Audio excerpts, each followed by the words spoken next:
Olá pessoal, conforme o nosso amigo Thiago explicou no vídeo anterior, ele falou um pouco sobre lajes maciças, pelo método de ruptura e tal.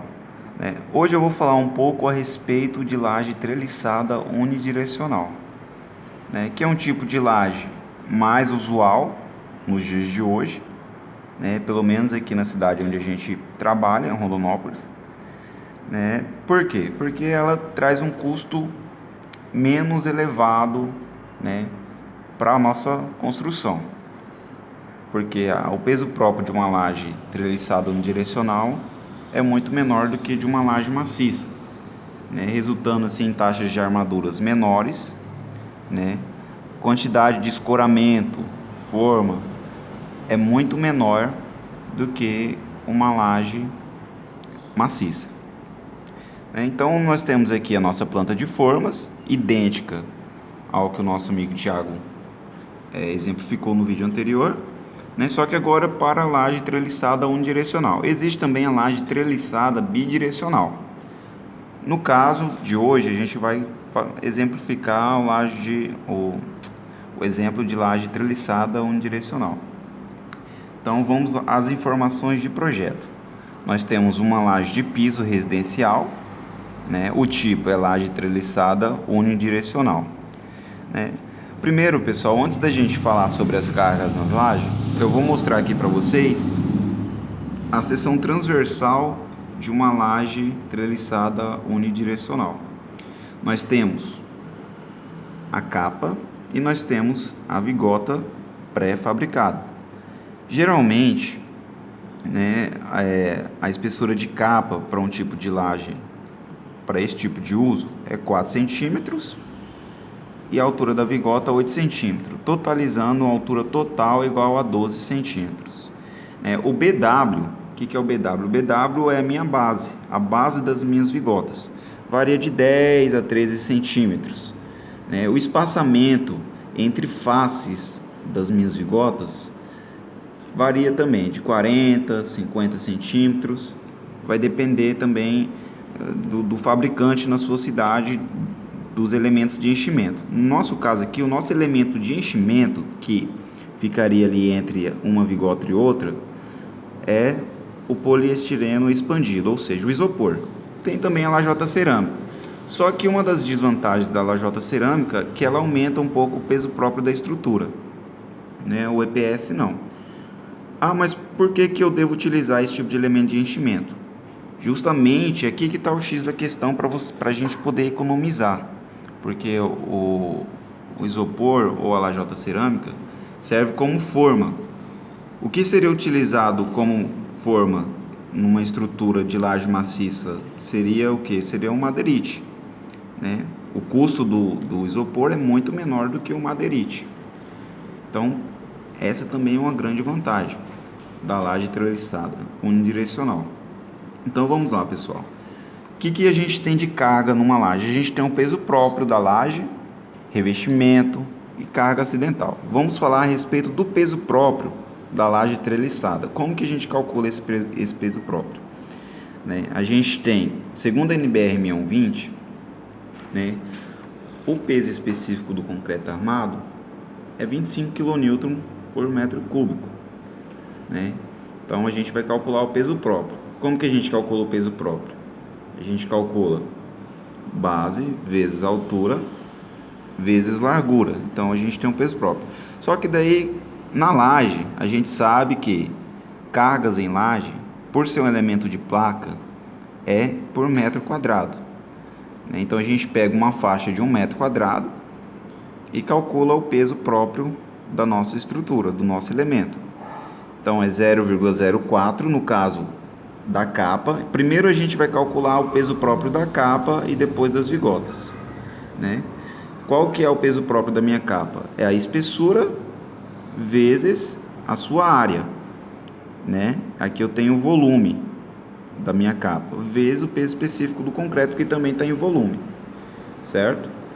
Só que como a gente quer calcular por metro quadrado, é 1 vezes 1 vezes a espessura.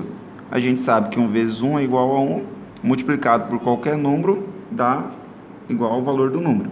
Então a gente não coloca esse valor de 1 vezes 1 aqui, então a gente coloca 0,04, porque a gente transforma isso em metro.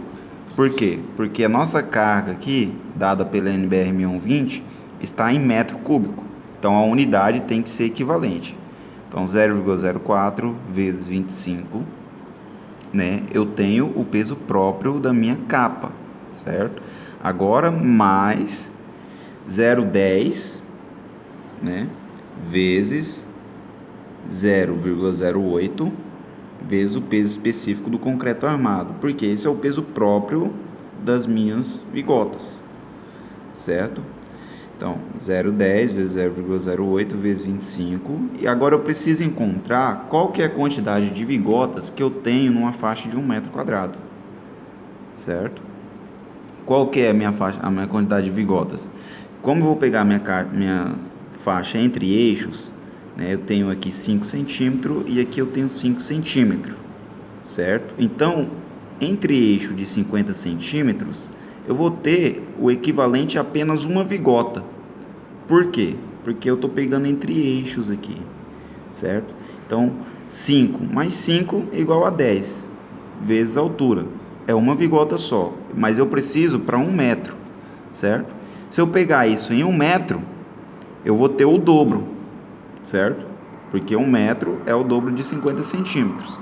Então, no lugar de uma vigota, eu tenho 2 vigotas em 1 metro, certo? Então, eu vou multiplicar isso aqui vezes 2, certo? Fecha o colchete. E aí a gente encontra a carga, né? O peso próprio da nossa laje, né? Que é igual, se vocês forem utilizar a calculadora de vocês vão chegar a um valor de 1,4 quilonewtons por metro quadrado. Pessoal, esse valor aqui vocês também podem encontrar em tabelas de fabricantes, tá? Aqui eu quis exemplificar para vocês entenderem de onde saem essas cargas, né? Agora vamos à carga de revestimento.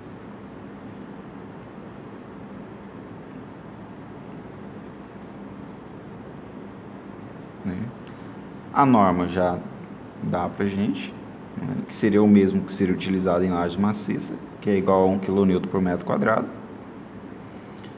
né? E a carga acidental.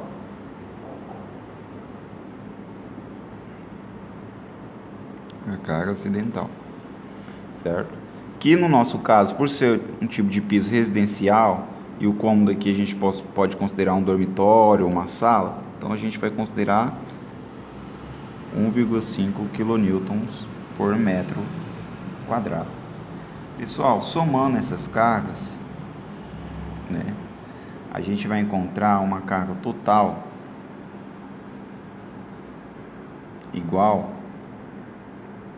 a 3,9 quilonewtons por metro quadrado, certo? Essa é a carga total atuante na minha laje, certo? Só que eu preciso encontrar a parcela de carga distribuída nas minhas vigotas, certo? Como que a gente faz isso, né? Vamos lá, pessoal.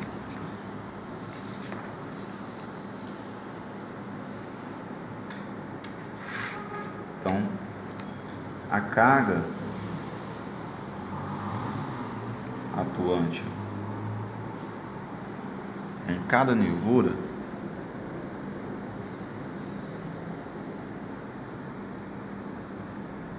né, para o intereixo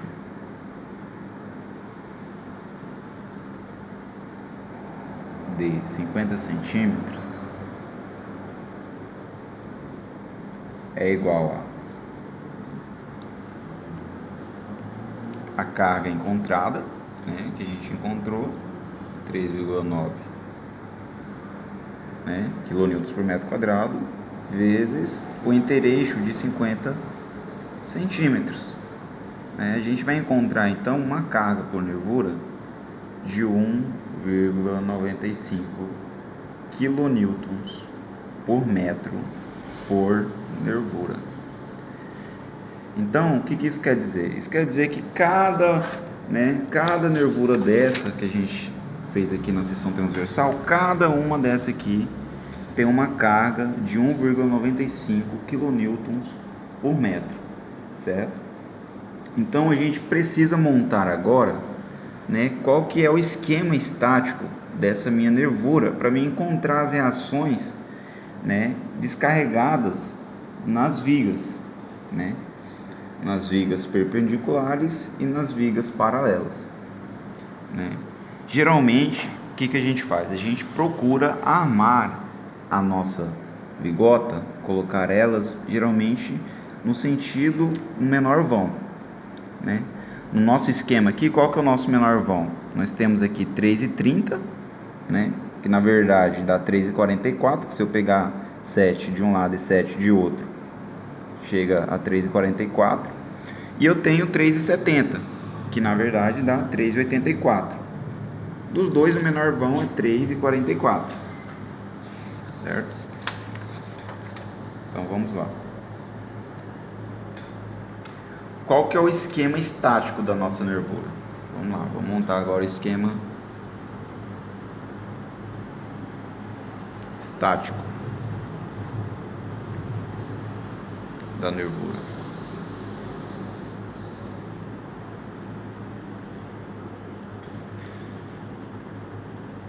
No caso, a gente vai considerar vigotas, né, isostáticas. Tem também um modelo de cálculo, né, considerando essas vigotas contínuas. No nosso caso, a gente vai utilizar a isostática. Então, o modelo isostático da nossa nervura